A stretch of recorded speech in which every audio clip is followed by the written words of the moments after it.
Hi, Abraham. I think that mostly I'm afraid of what I can create. I feel like what stops me is that I don't love myself. I don't think I'm beautiful enough. I can feel, to the degree that I think I can't have something, there it hovers right there. And I feel like a couple times in my life, 15, 20 years ago, I let go, and the magic and the flow was so incredible that it was like a dream, and I turned around and I go, oh my God, what's this? And boom, it was gone. And I just think that I think I'm actually just, I know what I want, and I think I'm terrified of it actually manifesting in my life. Like, it would be too powerful, it would be too much. I don't know how I could then stand up to it and keep creating more and more and more. That will not be a problem. In other words, whatever you are ready for, in other words, to be ready for it, you must be in vibrational harmony with it. You see, we do not feel that your fear is about what might happen. We feel that your fear is a representation of contradicted energy. You see, what is fear anyway? What is the feeling that I am? Are you using that word lightly? In other words, when is it something that you've heard someone else say? When you are using the word fear, do you mean it? I think I take it very seriously. A definition I've heard of fear is false evidence appearing real.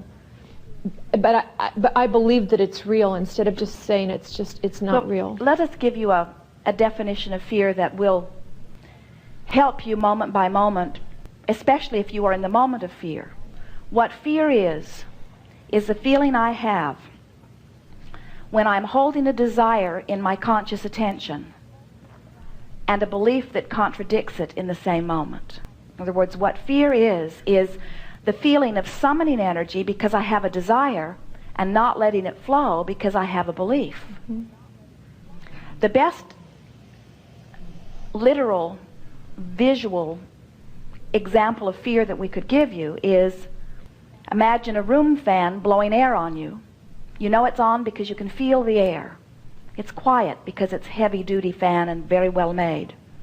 Now stick your pencil in the fan. Would be quite a ruckus, wouldn't it? Mm-hmm. Well, that pencil in the fan is like what negative emotion is. It's very much like what that fear is. When you introduce a lower, slower vibration to a higher, faster one, the result is a slowing of the faster vibration. You see, we want you to think of yourselves as the vibrational extensions of pure essence that you really are. In other words, you are physical extensions of this very high, fast frequency energy. And we say high, and we say pure, and we say fast, all meaning the same thing. There's not resistance in the non-physical energy. It's a high, pure, fast frequency. But when you take the negative beliefs from your physical surroundings and you include them in the process that is you, then it's like sticking the pencil in the fan. So a feeling of doubt or a feeling of fear, let's start at the beginning. Imagine that you are very young, and someone who in this particular moment is well connected to their source energy, so they are in the moment in love with you, or in appreciation of you, or in adoration of you, or in love with life. And as this person who is well connected to the stream is holding you as their object of attention, it feels good to be the subject of their focus. As they smile at you, it feels good. As they say, you are good, it feels good. As they say, good things will come to you, it feels good. Because they are influencing you through their connection to source energy to be connected to source energy. In other words, they are flooding you with that energy. But let's say another person is angry about something, maybe even about something you've done, and they're holding you in the spotlight of their attention. But in this moment, they're not connected to the stream, and they're saying to you, you are wrong, or you are bad, or you are naughty, or you have done wrong. That emotion that you feel with that projection of attention feels like negative emotion. because they are influencing you to a vibration far apart from the vibration of your source. We want so much for you to feel your way through all of this. In other words, you know that feeling of relief. Have you ever experienced fear or anger or blame or frustration or doubt or any of those icky negative emotions that you feel right in your stomach, and then something happened to change your belief in the moment and you felt relief? That feeling of relief is the feeling of your vibration raising. That feeling of relief is what happens when you take your attention from whatever it is that has caused the negative vibration. We want you to hear this analogy because this analogy speaks to what you're talking about more than all other things that we might say to you today. Imagine a cork bobbing on a body of water. It's up there on the surface in our analogy what we would call the high vibration. Now take hold of the cork and hold it under the water. That's what negative emotion is. It is holding a thought of a lower vibration and therefore separating yourself by virtue of your thought from your source energy. Separation is too strong of word because there is truly no separation. Even in death there is not separation but true connection to source energy. But the cork under the water is what negative emotion is. Now here's the part we want you to hear. In the moment that you take your attention away from whatever it is that is causing the cork to be under the water, the cork floats right back to the surface. In other words, you don't have to work at your higher vibration. You just have to release the thoughts that don't allow it. And that's why when you said a few years ago, you let go. Well, what you let go of is you're letting go of whatever the thought or the belief is that is not allowing you to soar with the higher vibration, you see. There is no fast process because you are a creature of habit. In other words, you have these things that you, by habit, by deliberate and not deliberate intent, give your attention to. And the long and the short of it is, you cannot give your attention to something that has a lower vibration without affecting your vibration and bringing it to a lower position. And fear is me in this moment holding something as my object of attention that is lower in vibrational nature than my source. And in fact, fear is meant to be felt in your belly the way it does because fear is your guidance system letting you know what the vibration of your attention is.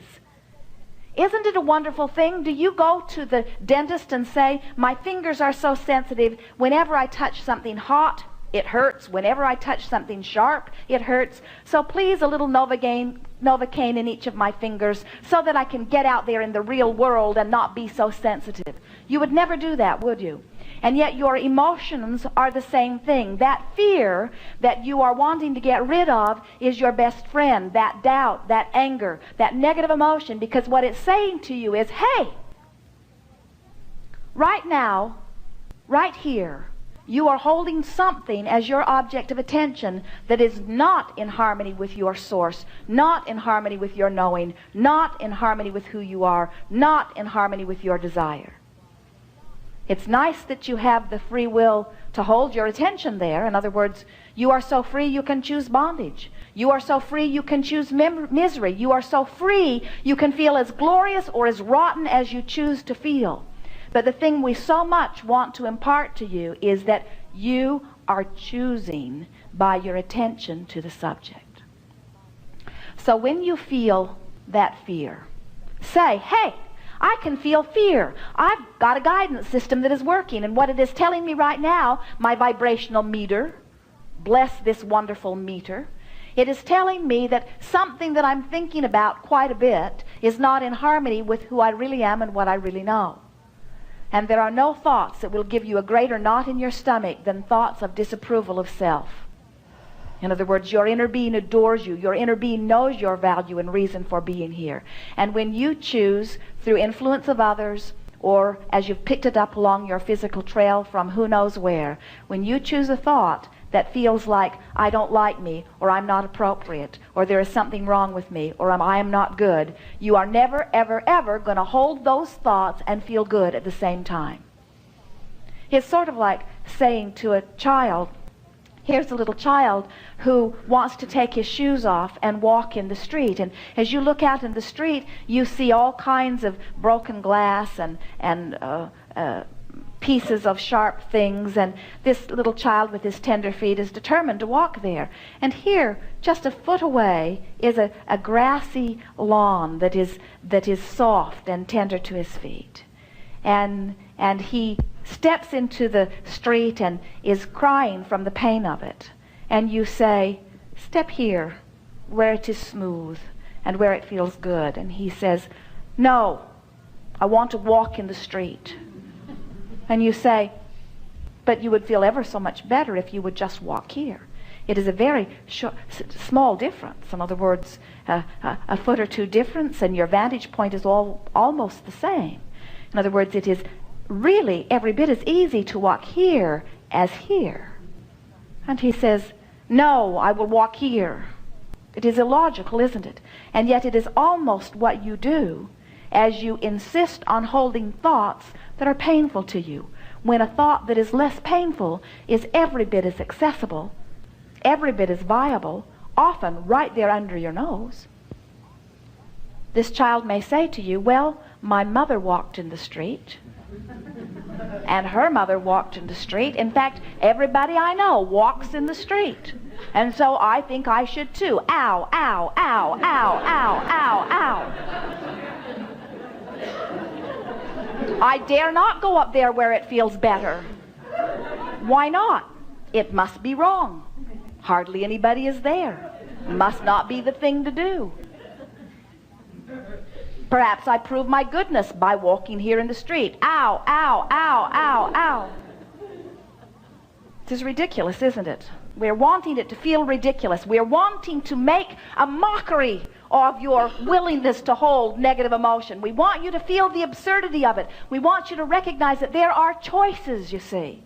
Choices in the way you feel. Now, most of you don't know that because you think that you are feeling in response to what you're stepping on. Ow, ow, ow, ow. You don't realize that you have choices about where you step. In other words, most of you are having feeling responses to what you are observing, rather than being deliberate about what you observe. You don't know that you have choices about where you give your attention. You think that has already been decided. It was decided by your legacy, by your heritage, by your parents, by those who came before, by your government, by your body type.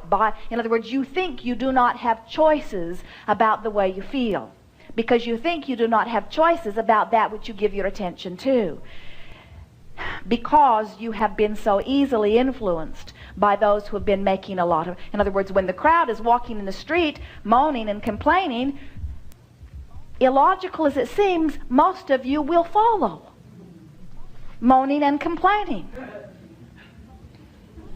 And it's a really rare one of you that says, but wait, it's softer here.